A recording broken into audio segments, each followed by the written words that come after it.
और बहुत लोगों के पास लेना बैंक होता है, देना बैंक नहीं होता। लेके बड़े खुश होते हैं, आप देवता हो जी, आप तो भगवान हो जी, क्योंकि वो आपको दे रहा है। और जब उसके वापस देने पड़े, हालांकि कुछ गलत नहीं किया उस आदमी ने, आपको पैसे दिए हैं, आपकी भीड़ में आपका साथ दिया है, पर उस समय वही आदमी जो आपको देवता लग रहा था, भगवान लग रहा था, राक्षस जैसा लगता है। यार ये बार बार क्यों मांगता है, ये तो बिल्कुल ही बेवकूफ है। क्यों भाई, जिसने आपको दिया, आपका फर्ज है उसका, आप कर्जदार हैं, तो दीनता नम्रता तो रखो, कम से कम मिठास तो रखो।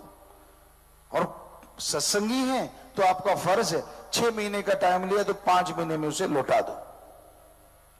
फिर तो है मजा कि हाँ भाई आपने वायदा लिया था 6 महीने का, और 5 महीने बाद उसका पैसा उसके घर दे के आओ, तो है खुशी की बात। वो आपके घर के चक्कर लगाता रहे, ये तो फिर गलत बात है। ये तो सत्संगी वाली बात तो हो ही नहीं। उधार लेते हो, पहले 3 की जगह 5 महीने ले लो समय। और जो किसी का काज संवारते हो, आप अच्छे पैसे वाले हो, आप किसी को कर्जा देते हो, एक तो लेने वाला हो गया, अब देने वाले की बात। आप सत्संगी हैं, किसी गरीब का भला करते हो, किसी को कर्जा देते हो, वो 4-5 महीने में आपको पैसा लौटा देता है ब्याज के समेत, पर वो गरीब है। ब्याज रखो जरूर कि भाई रुपया सैकड़ा, 2 रुपए सैकड़े मैं लूंगा, लेकिन जब वो लौटाने आए और सही टाइम पे आपको देने लगे तो उसका ब्याज वापस कर दो। ये है इंसानियत, ये है मानवता। और यकीन मानो, मालिक आपको ऐसा ब्याज देगा जिसकी आपने कल्पना नहीं की होगी, ऐसी खुशियां, ऐसे नजारे बख्शेगा। तो ये तो है सत्संगियों का कर्तव्य, इंसानियत का कर्तव्य।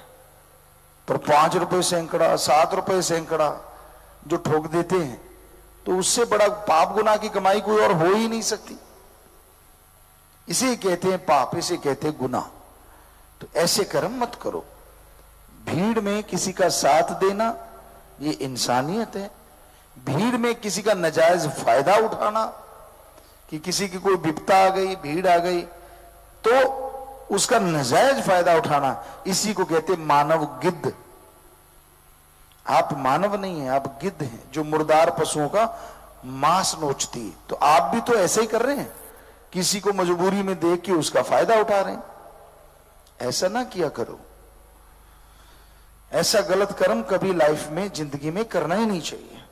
बल्कि भला करो, ईश्वर का नाम जपो, और ईश्वर से, जैसे आपको बोला, ईश्वर की प्रजा का भला मांगो तो मालिक आपका भला अवश्य करेंगे।